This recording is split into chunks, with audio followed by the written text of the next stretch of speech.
Bible ಹೇಳ್ತದೆ, ಆತನು ಸೃಷ್ಟಿಸಲ್ಪಟ್ಟಂತ ನಾವು. ಆಮೇಲೆ ಯಾರು ನಮ್ಮನ್ನ ನಿರ್ಮಾಣಿಸಿದ್ದು, ಯಾರು ನಮ್ಮನ್ನ ರೂಪಿಸಿದಂದ್ರೆ ದೇವರ ವಾಕ್ಯ ಹೇಳ್ತದೆ, ನನ್ನ ಮಹಿಮೆಗಾಗಿ ನಿಮ್ಮನ್ನ ನಾನು ಸೃಷ್ಟಿಸಿದ್ದೇನೆ. ಹಲ್ಲೆಲೂಯಾ.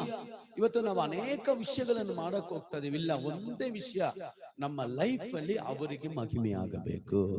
ಎಲ್ಲರ ಕೈಗಳ ಮೇಲೆ ತೇಳ್ರಿ, ನನ್ನ ಲೈಫ್ ಅಲ್ಲಿ ಅವರಿಗೆ ಮಹಿಮೆ ಆಗ್ಬೇಕು. ಯಾಕೆ ಸೇವೆ ಮಾಡ್ಬೇಕು, ಯಾಕೆ ಸಭೆಗೆ ಬರ್ಬೇಕು, ಯಾಕೆ ಆರಾಧಿಸಬೇಕು, ಯಾಕೆ ಪ್ರಾರ್ಥಿಸಬೇಕು, ಯಾಕೆ ಪರಿಶುದ್ಧರಾಗಿರ್ಬೇಕು, ಯಾಕೆ ಉಪವಾಸ ಮಾಡ್ಬೇಕು, ಯಾಕೆ ನಾವು ಕೆಟ್ಟ ಮಾತು ಮಾತಾಡ್ಬೇಕು? ಒಂದೇ ಒಂದು ವಿಷಯ, ಅವರ ನಾಮ ಮಹಿಮೆಗಾಗಿ. Hallelujah, hallelujah. ಅದಕ್ಕೆ ಕೀರ್ತನೆ 51:10 ಹೇಳ್ತದೆ, ನನ್ನಲ್ಲಿ ಶುದ್ಧ ಹೃದಯವನ್ನ ನಿರ್ಮಿಸು.